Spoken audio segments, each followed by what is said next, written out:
بسم اللہ الرحمن الرحیم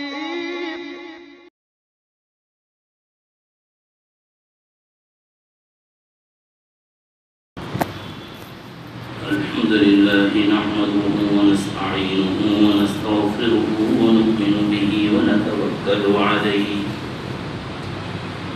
ونعوذ بالله من شرور أنفسنا ومن سيئات أعمالنا من يهده الله فلا مضل له ومن يضلله فلا هادي له ونشهد أن لا إله إلا الله وحده لا شريك له ونشهد أن سيدنا ونبينا ومولانا محمدا عبده ورسوله أرسله الله تعالى إلى كافة الناس بشيرا ونذيرا وداعيا إلى الله بإذنه وسراجا منيرا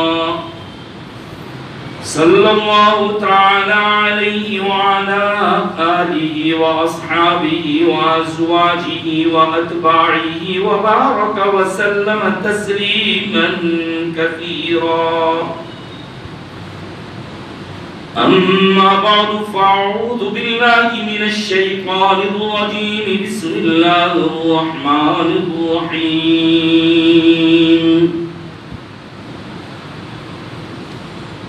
يا أيها الذين آمنوا كلوا من طيبات ما رزقناكم واعملوا صالحا وقال تعالى فإذا قضيت الصلاة فانتشروا في الأرض وابتغوا من فضل الله صدق الله العظيم وقال النبي صلى الله عليه وسلم طلب كسب الحلال فريضة بعد الفريضة وقال النبي صلى الله عليه وسلم طلب كسب الحلال واجبة على كل مسلم أو كما قال النبي صلى الله عليه وسلم وصدق رسوله النبي الأمي الكريم ونحن على ذلك لمن الشاهدين والشاكرين والحمد لله رب العالمين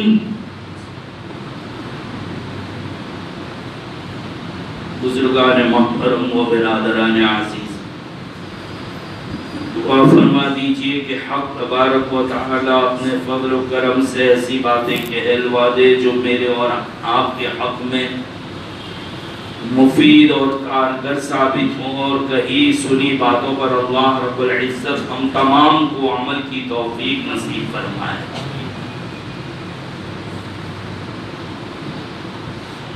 اللہ تبارک و تعالی نے ہمیں مسلمان بنانے کے ساتھ ساتھ کچھ چیزوں کی ذمہ داریاں عائد کی ہیں۔ ہم اپنی زندگی کے گزارنے میں اپنی مرضی کے آزاد نہیں، ہم غلام ہیں نبی کریم صلی اللہ تعالی علیہ وسلم کے۔ ہمیں اپنی زندگی گزارنی ہوگی اپنے پیدا کرنے والے خالق اور مالک اللہ رب العزت کے قانون کے مطابق۔ ہمیں زندگی گزارنی ہوگی نبی کریم صلی اللہ تعالی علیہ وسلم کے طریقے کے مطابق۔ ہم چاہے کتنے عقل مند کیوں نہ ہو جائیں لیکن ہم خود اپنے نفع و نقصان کو نہیں سمجھ سکتے جتنا کہ ہمارے نفع و نقصان کو نبی کریم صلی اللہ علیہ وسلم نے سمجھا، اور اللہ تبارک و تعالیٰ نے آپ کی ذات مبارکہ کو ہمارے لیے رحمت للعالمین بنا کر بھیجا ہے۔ آپ کے ایک ایک طریقے میں، ایک ایک قانون میں پوری امت کے لیے، پوری انسان کے لیے، انسانیت کے لیے رحمت ہے، بلکہ ایسے فائدے ہیں کہ جو صرف یہ نہیں کہ آخرت میں کام آئیں گے، بلکہ دنیاوی فائدے بھی اس میں پوشیدہ، مضمر اور چھپے ہوئے ہیں۔ ہم دنیا کی زندگی بھی اگر پرسکون گزارنا چاہتے ہیں، اطمینان والی گزارنا چاہتے ہیں، ٹینشنوں کے بغیر کی گزارنا چاہتے ہیں، تو ہمارے لیے ضروری ہے کہ ہم اپنی زندگی کا ہر عمل اللہ کے نبی صلی اللہ تعالی علیہ وسلم کے طریقے کے مطابق گزاریں، ہر عمل ہم آپ کی مرضی کے مطابق کریں۔ بہرحال نبی اکرم صلی اللہ تعالی علیہ وسلم نے سب سے پہلے مجھے اور آپ کو جو دعوت دی وہ کلمے کی دعوت ہے، توحید کی دعوت ہے، کہ سب سے پہلے ہمیں اپنے عقائد اور ایمان کو مضبوط کرنا ہوگا۔ ایمان اور عقائد کے بعد پھر اعمال کا درجہ شروع ہوتا ہے، جس میں آپ نے چند چیزوں کو تو بالکل اسلام کی بنیاد میں بیان کر دیا۔ بنی الاسلام علی خمس، کہ اسلام کی بنیاد 5 چیزوں پر ہے، جس میں سے ایک تو مین بنیاد جو اصل ہے وہ ایمان ہے، باقی نماز، روزہ، حج اور زکوٰۃ، یہ کہیے کہ یہ آدھار استمبھ، جیسے سلیب اور چھت تو ڈال دیا، لیکن جب تک دیواریں نہیں ہوگی، کولم نہیں ہوگی، بیم نہیں ہوں گے، وہ عمارت قائم نہیں رہ سکتی۔ ایسے ہی نماز، روزہ، حج، زکوٰۃ، یہ سب سے بڑے فریضے ہیں۔ ان فرائض کے بعد اگر کوئی سب سے اہم فریضہ ہے تو حلال لقمہ، حلال روزی اور حلال کمائی۔ اسی لیے فرمایا طلب و کسب الحلال فریضۃ بعد الفریضۃ، کہ حلال کمائی کا کرنا یہ فریضوں میں ایک بڑا فریضہ ہے، جو اہم فریضے ہیں ان کے بعد اس کا نمبر آ جاتا ہے۔ تمہارے اعمال میں جان پیدا نہیں ہوگی جب تک کہ لقمہ حلال کا نہیں ہوگا، بلکہ یہ کہہ لیجئے کہ اعمال کی توفیق ہی نہیں ہوگی جب تک کہ حلال لقمہ نہ ہو۔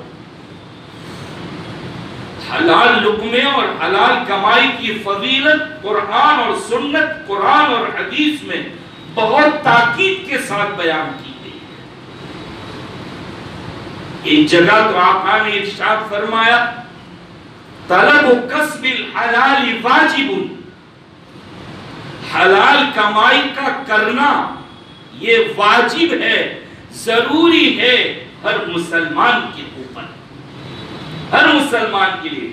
قرآن کی آیت بھی کہتی ہے، دیکھیے پہلے تو یوں کہا کہ یا ایھا الذین آمنوا اذا نودی للصلاۃ من یوم الجمعۃ فاسعوا الی ذکر اللہ۔ اس آیت پاک سے یوں پتا چلتا ہے کہ جب جمعہ کی اذان ہو جائے تو پھر اپنے کاروبار، اپنا خریدنا، اپنا بیچنا بند کر دو، ختم بات، اب نہیں، اب جائز نہیں۔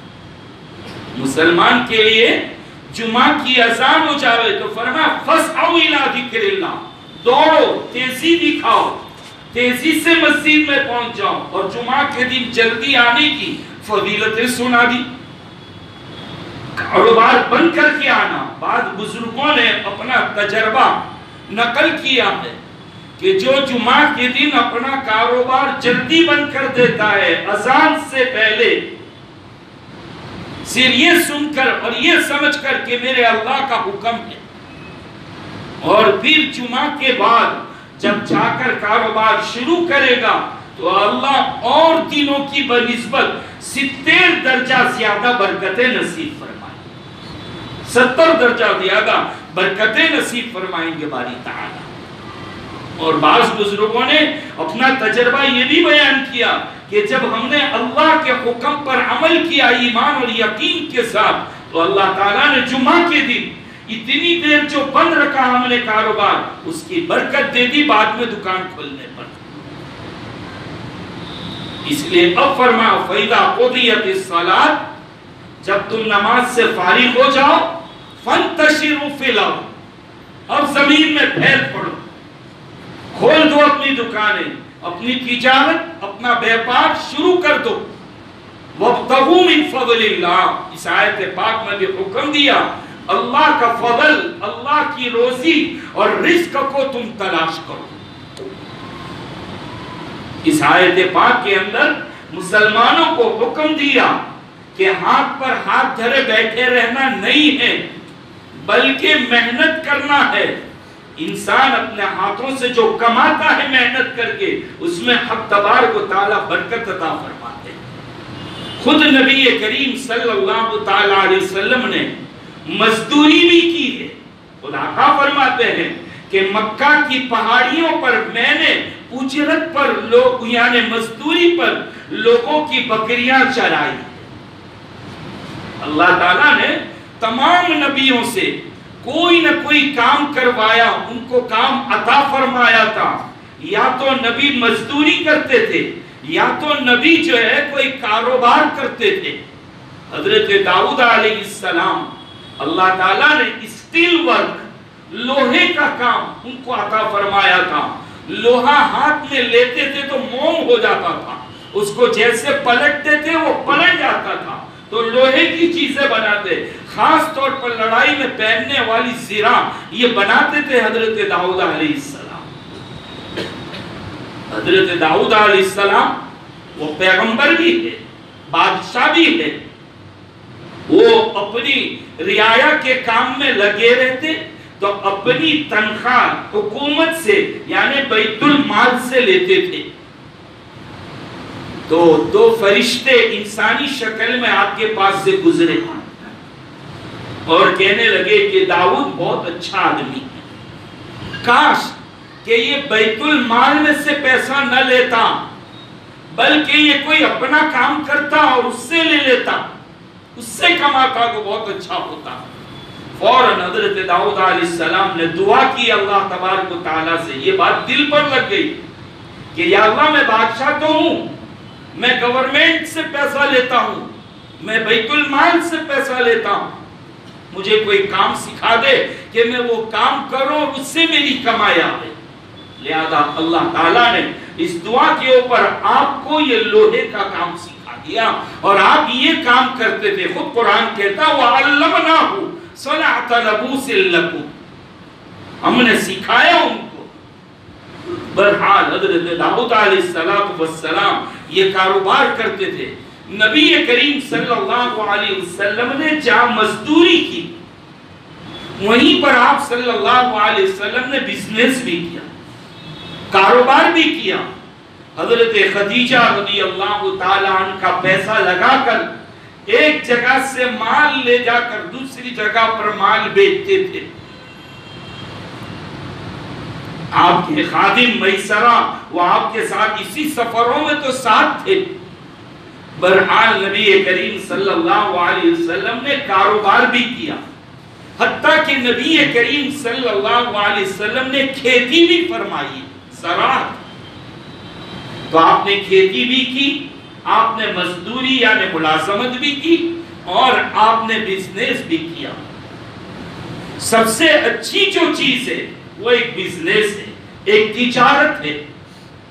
ایک مسلمان کو بھی اس دور میں بہت ضروری ہے بزنس مائنڈ بننا چاہیے، تجارت بننا چاہیے، تاجر بننا چاہیے۔ بڑی فضیلتیں ہیں کہ سچا امانت دار تجارت کرنے والا، امانت داری کے ساتھ سچائی کے ساتھ بیپار کرنے والا، نبی کریم صلی اللہ علیہ وسلم نے فضیلت بیان فرمائی کہ میں اور ایسا امین سچا تاجر ایسے ساتھ ہوں گے. 2 انگلیاں ملا کے فرمایا ایسے ساتھ ہوں گے. کبھی جنت میں جلدی داخلے کی فضیلت اور بشارت سنا دی کہ سچا تاجر جو ہوگا اس کے لیے یہ. خلاصہ کلام یہ کہ پیسہ کمانا کوئی بری بات نہیں ہے، کوئی بری بات نہیں. ہاں اتنا یاد رکھو جیسے کہ پانی جب تک ناؤ کشتی اور گھوڑی اس کے باہر رہے گا بہت اچھا لگے گا، لیکن اگر یہی پانی کشتی کے اندر داخل ہو جائے تو کیا ہوگا؟ کشتی کو ڈبا کر رکھ دے گا. تو مال و دولت کی محبت جو ہے وہ دل کے باہر رہنا چاہیے، دل کے اندر داخل نہ ہو. جب دل کے اندر داخل ہو گئی مال کی محبت تو انسان کی دنیا بھی برباد اور انسان کا ایمان بھی برباد ہو جائے. تو پانی جب تک باہر رہے گا کشتی بہت اچھی لگے گی، آپ انجوائے بھی کر سکو گے، چلے گی وہ پانی میں، لیکن پانی اندر داخل ہو جائے گا تو ڈوب جائے گا. تو کشتی کے چلنے کے لیے پانی ضروری ہے، ایسے ہی ایک انسان کی زندگی چلنے کے لیے مال کی ضرورت ہے، پیسے کی ضرورت ہے، اس کے بغیر نہیں چل سکتا. اسی لیے تو اسلام کے اندر سنیاس پنا یہ پسندیدہ نہیں ہے کہ تارک الدنیا ہو جاوے، جنگلوں میں نکل جائے، پہاڑوں پر چلا جائے، سنیاس لے لے، نہ کھانا نہ پینا نہ کوئی چیز نہیں. اسلام اس کو پسند نہیں کرتا ہے. نبیوں نے بھی کھایا، نبیوں نے بھی پیا، نبیوں نے بھی کاروبار کیا. اس لیے دنیا کو بالکل چھوڑ دینا یہ کوئی عقل مندی نہیں ہے. قرآن کریم نے دنیا اور دنیا کے سامان کو متاع کے لفظ سے تعبیر کیا ہے. انما الحیات الدنیا متاع. عربی میں متاع کس کو کہتے ہیں؟ ویسے ہم لوگ جب قرآن شریف کا ترجمہ کراتے ہیں تو اس وقت متاع کا ترجمہ سامان سے کرتے ہیں، لیکن ڈکشنری کے اندر متاع کے معنی آتے چتھڑے کے، جس کو صافی کا کپڑا کہتے ہیں، جو چولہے کے پاس گرم کالا چکنا برتن پکڑنے کے لیے جو کپڑا ہوتا ہے نا اس کو صافی کہتے ہیں، اس کو عربی میں متاع کہتے ہیں. اب یہ جو چتھڑا ہے نا چولہے کے پاس کا، ذرا جمعہ کے بعد گھر جانا آپ لوگ اور بیگم سے یہ کہو کہ بیگم یہ بہت خراب لگتا ہے، ہاتھ میں یوں پکڑتی ہے، لہذا اس کو پھینک دے، میں تجھے اچھا لا کر دیتا ہوں. ہو سکتا ہے کہ آپ کو پھینک دے گی وہ باہر، نہیں اس کو پھینکنے نہیں دے گی، نہیں بھائی یہ تو یہی چاہیے. تو اچھا جب پھینکتی نہیں ہے تو لاؤ، اس کو کباٹ میں رکھ دیتے رہے اچھے کپڑوں کے ساتھ، تو اس کے لیے بھی تیار نہیں ہوگی، نہ کباٹ اور الماری میں رکھے گی نہ پھینکے گی، کہے گی یہ چولہے کے پاس ہی اچھا لگتا ہے. بس یہی حال ہے دنیا کی دولت کا کہ نہ دل کی کباٹ میں رکھنے کے قابل ہے نہ دل میں سے پھینک دینے کے قابل ہے. اتنا رکھ لو کہ دنیا گرم نہ لگے، دنیا کی کالک نہ لگے، یعنی بھیک مانگنا نہ پڑے آپ کو، اور دنیا کی چکناہٹ آپ کے اوپر اثر نہ کر سکے. اتنے حد تک رکھ کر استعمال کرو، کوئی منع نہیں کرتا، لیکن کتنا ملنا ہے مقدر میں لکھ دیا ہے باری تعالیٰ، لکھ دیا ہے تقدیر میں. اسی کے مطابق آدمی محنت کرتا ہے، تقدیر میں لکھ دیا کہ اس کو پوری زندگی میں اتنا رزق ملے گا، اتنا دانا ملے گا، اتنا کھانا اتنا پانی ملے گا، یہ مقدر میں لکھ دیا. پھر آگے انسان کو اختیار دیا کہ اب تو تیرے ہاتھ سے لائن اختیار کر لے، چاہے تو سیدھے ہاتھ پر جا، یعنی تو حلال کمائی کر یا حرام کر. حلال کرے گا تو بھی اتنا ہی آئے گا اور حرام میں محنت کرے گا تب بھی اتنا ہے. یہ نہیں ہے کہ حرام میں محنت کریں گے تو پھر ڈبل آ جائے گا. لوگ کہتے ہیں آج کی دنیا میں ایمانداری میں رکھیلا کہاں ہے؟ ایمانداری میں ہے کیا؟ مولانا جب تک جھوٹ نہیں بولے مارکیٹ چلنے کی نہیں ہے، ڈنڈی مارنی پڑے گی، میٹر مارنا پڑے گا، کانٹا مارنا پڑے گا، ریاج والا کاروبار کرنا پڑے گا. تمہارے مسائل نہیں تو پیٹ لگا ہے بچے بھوکے مریں گے. نہیں، یہ مسلمان ہیں ہم تو اتنا ایمان رکھنا ہوگا کہ میری زندگی میں جتنا رزق ملنا ہے مقدر میں لکھ دیا ہے اللہ تعالیٰ نے، اتنا ہی ملے گا، اس سے زیادہ نہیں. ہاں اب ہمارا اختیار ہے، یہ اختیار ہم کو دیا ہے تاکہ اختیار ہوگا تب ہی ثواب ملے گا. اگر ہمارا اختیار نہ ہو، ہم اپنے اختیار سے لائن پسند کرنے والے نہ ہوں، یہ بھی اللہ تعالیٰ ہی تھوپ دے ہوئے ہمارے اوپر، تو پھر تو ہم مجبور ہو گئے، پھر تو ثواب کا بھی کوئی مطلب نہیں اور عذاب کا بھی کوئی مطلب نہیں. جب ہم ہمارے اختیار سے کرتے ہیں اچھی اور حلال کمائی تو نبی کے ساتھ کھڑا کر دیں گے. جب حرام کمائی کریں گے تو پھر قارون، فرعون اور حامان اور شداد کے ساتھ کر دیا جائے گا. اب تمہاری مرضی ہے. کسی کو یہ پتا تو نہیں ہے کہ میرے مقدر میں کتنا لکھا ہے، یہ تو اللہ ہی جانتے ہیں. اللہ امتحان لیتے ہیں کہ میرا بندہ بے صبرا تو نہیں بنتا ہے، میرا بندہ ادھیرا تو نہیں بنتا ہے، اپنے اپنے دماغ سے لائنیں سوچ کر کہیں حرام کی طرف تو نہیں چلا جاتا. آپ کتنے لوگوں کو دیکھیں گے کہ وہ حرام کی وجہ سے راتوں رات کتنے بڑے مالدار بن گئے. اگر وہ آدمی حلال میں محنت کرتا تب بھی اتنا ہی آتا اس کے پاس. یہ تو حرام میں محنت کی، یہ محنت اگر وہ حلال کی طرف کنورٹ کر دیتا تب بھی اس کو اتنا ہی ملنا تھا. اگر وہ حلال میں محنت کرتا تب بھی یہی آتا اس کو. یہ نہیں ہے کہ حرام کے راستے میں زیادہ، ہاں اتنا ضرور ہے کہ حلال میں برکت ہے اور حرام میں نحوست ہے. جتنی تیزی سے آتا ہے حرام، اس سے 10 گنا تیزی کے ساتھ پہلے اصلی مال کو بھی لے کر چلا جاتا ہے. آپ نے دیکھا ہوگا حرام جن کے پاس ہے ان کو سکون نہیں ہے. سکون دل کی کیفیت کا نام. سکون کس کا نام ہے؟ دل کی کیفیت. جیسے آپ سمجھئے رمضان میں روزے رکھتے ہو نا، ہر گرمی میں رکھتے ہو، کام بھی کرتے ہو، لیکن آپ نے دیکھا بھوک بھی لگتی ہے. لگتی ہے، ایسا نہیں کہ نہیں لگتی، لگتی ہے، پیاس بھی لگتی ہے، لیکن آپ بے چین ہوتے نہیں. بھوکے پیاسے رہنے بھی بڑا مزہ آتا ہے. وہ رمضان کی بھوک اور رمضان کا پیاسا رہنا افطاری تک عجیب کیفیت ہوتی ہے. ایک مسلمان کو سکون ملتا ہے. دیکھو دعاؤں کے لیے ہاتھ اٹھانے کی توفیق ہوتی ہے، مسجد کی طرف دوڑے دوڑے آتے ہو، اسی طریقے سے قرآن شریف کی تلاوت کرتے ہو، اسی طریقے سے غریبوں کو افطاری کروانے کا جذبہ بھی پیدا ہوتا ہے.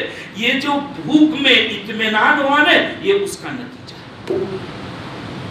عام دنوں میں بھوکے رہ کر دیکھو، ارے گھر والی 1 گھنٹہ لیٹ پکا دے ہوئے تو دماغ خراب ہو جائے گا کہ بھائی میرا ٹائم نہیں دیکھتی، اور یا مغرب تک بھوکے لگ رہے. لیکن اطمینان کی کیفیت کیسی تعریف کر دی باری تعالیٰ نے.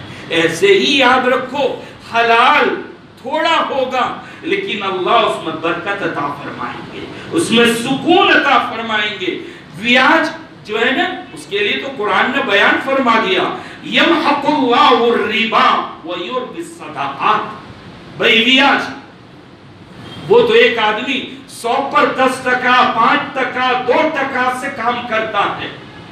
دیے ہیں 100 روپیے اور لیتا ہے 125 روپیے، 25 روپیے بڑھ کر آئے. لیکن قرآن کا وعدہ، اللہ کا وعدہ کہ اللہ اس کو مٹا کر رہے گا. اسی لیے فرمایا فَأْذَنُوا بِحَرْبٍ مِّنَ اللَّهِ وَرَسُولِهِ. اللہ اس کا رسول جنگ کا اعلان دیتا ہے، اور جو جنگ اللہ اور رسول سے کر لے وہ جیتے گا کبھی؟ وہ کبھی نہیں جیت سکتا، وہ بربادی ہوگا. اسی لیے حدیث پاک سے یہ مفہوم ملتا ہے، یہ بات ملتی ہے. مثال یہ ویاج کے بابت میں کہ ویاج کھانے والا ابھی نہیں تو اس کی 7ویں پیڑھی کو بھی جا کے ٹکر لگے گی. کس کو ٹکر لگے گی؟ 7ویں پیڑھی کو بھی ٹکر لگے گی ضرور لگنا ہے. قرآن کریم نے یہ سود اور ویاج جو ہے نا، اس کے متعلق تو بتلایا قیامت کے دن ایسے اٹھیں گے جیسے جنات لگ گیا، شیطان لگ گیا ہو، جادو ہو گیا ہو، حواس باختہ، دماغ خراب۔ لیکن ہم نے یہ بھی دیکھا بہت سے لوگ سود اور ریاج میں پڑے ہوئے ہیں، لوگوں کا حق دبایا ہوا ہے، کوئی نہ کوئی ایسی مصیبت میں مبتلا ہو جاتے ہیں اور دیوانے پن کا احساس ہونے لگتا ہے، دیوانے پن کا، پریشانیاں، عجیب پریشانی ہوتی ہے اندر سے بدن میں بھی۔ پھر میرے جیسا ایک آدھ مستنڈا بیٹھا ہوا ہے آپ لوگوں کے انتظار میں، اب آئے بابا بہت پریشانی، مولانا بہت حیران ہوں، کماتا ہوں دکھتا ہی نہیں، نیت نہیں، بیماریاں ہیں، یہ ہے وہ ہے۔ فوراً میں کہہ دوں گا جی کوئی نے کر دیا ہے، یہ تو بہت سے لوگوں کو سننے کو ملا ہوگا، کوئی نے کر دیا ہے۔ کوئی کرنے والا فرصت علی خان بیٹھا ہوا نہیں ہے، تو نے خود اپنے اوپر کیا ہے۔ اب بابا 2 چپکانے کے، 3 لٹکانے کے، 4 دبانے کے، 5 4 راستے پہ چھوڑنے کے، اتارا کے، یہ دے دے کر دماغی مریض بنا دیا، آپ کو دماغ میں ڈال دیا۔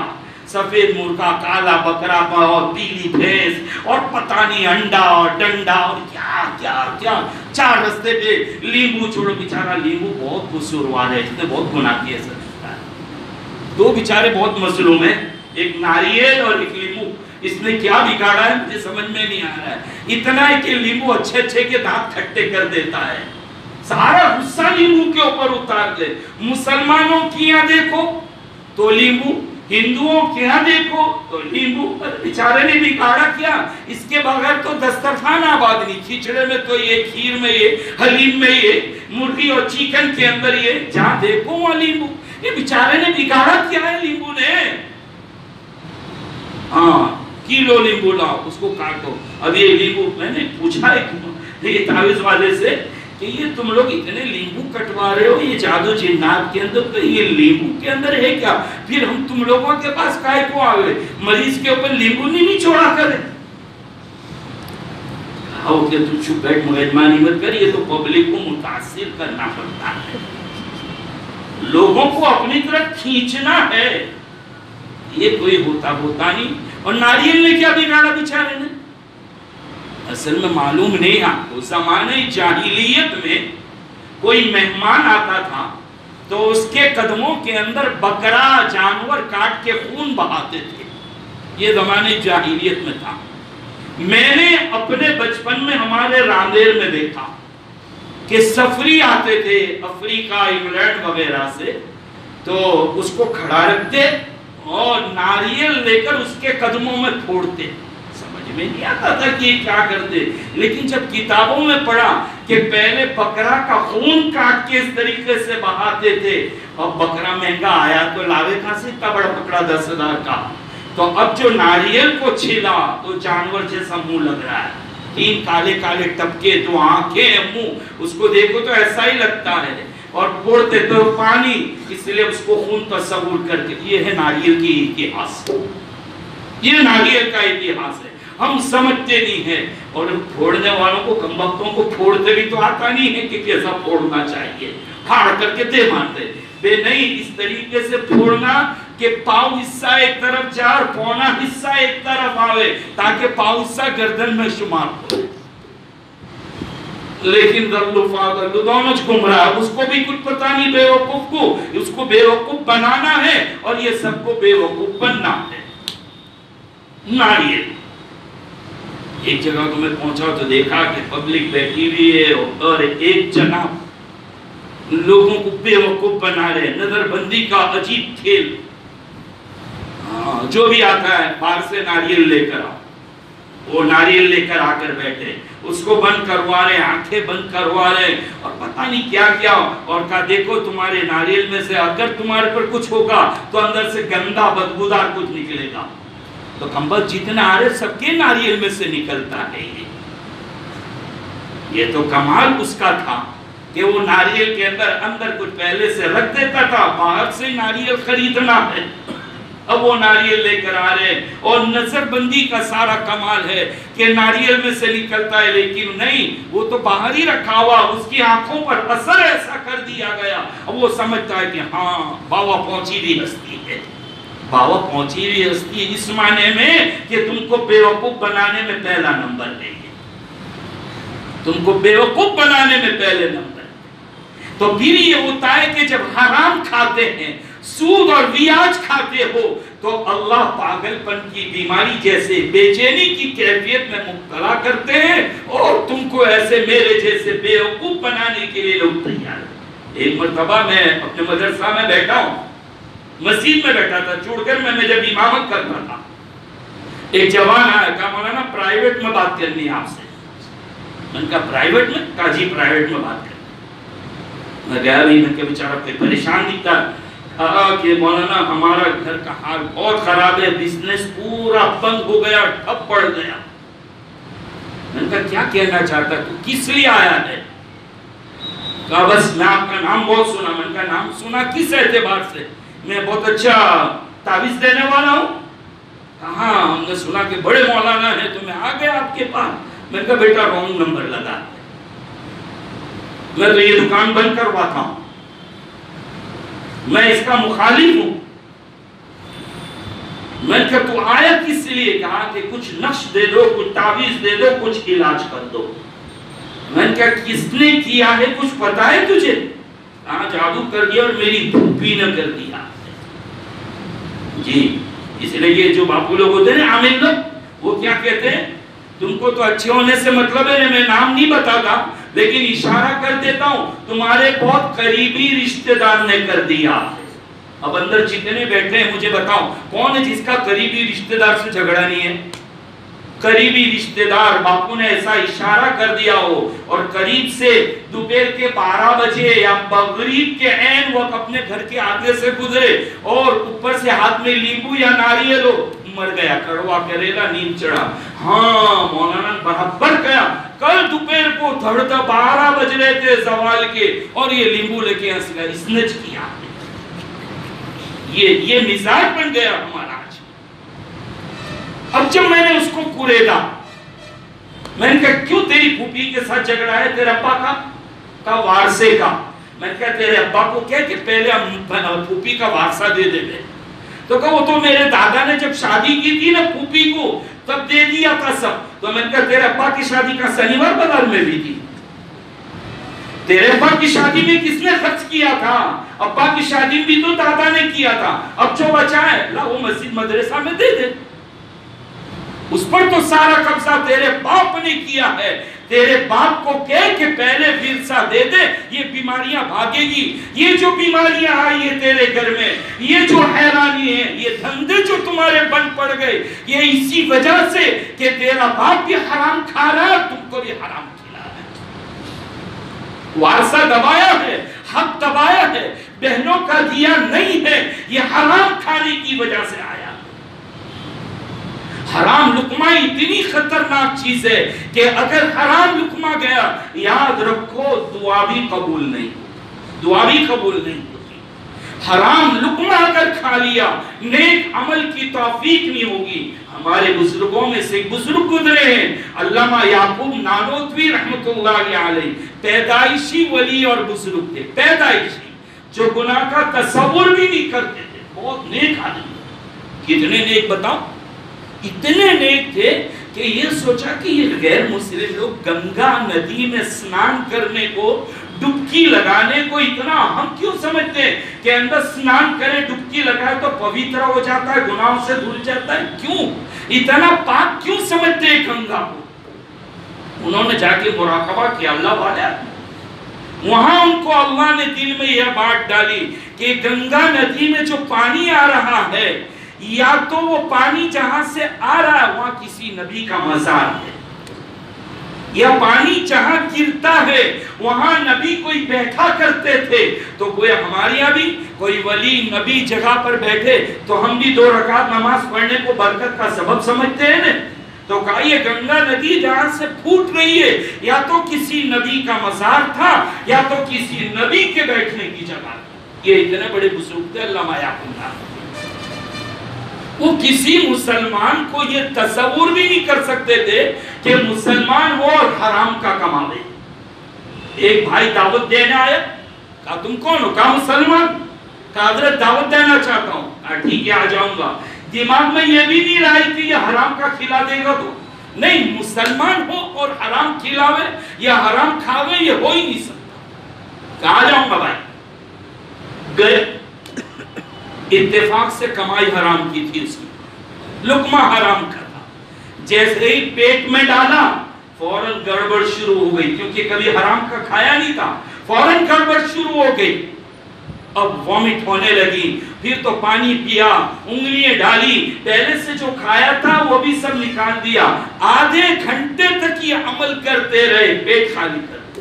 وہ تو اللہ والے تھے اس لیے ہو گیا. باقی ہمارے یہاں تو لوگ مسجد بھی کھا جاتے, مدرسہ بھی کھا جاتے ہیں, قبرستان بھی اتار جاتے پیٹ کے اندر. قبرستان بھی ہضم ہو جاتا ہے, مسجد بھی ہضم ہو جاتی ہے, سب کچھ ہضم ہو, کوئی فرق نہیں پڑتا. یہاں تو دیکھو ایک حضرت عمر وہ اپنے بادشاہ ہے اور آدھا کوئی رسی کا ٹکڑا نہیں مل رہا تھا, پریشان, پسینہ پسینہ.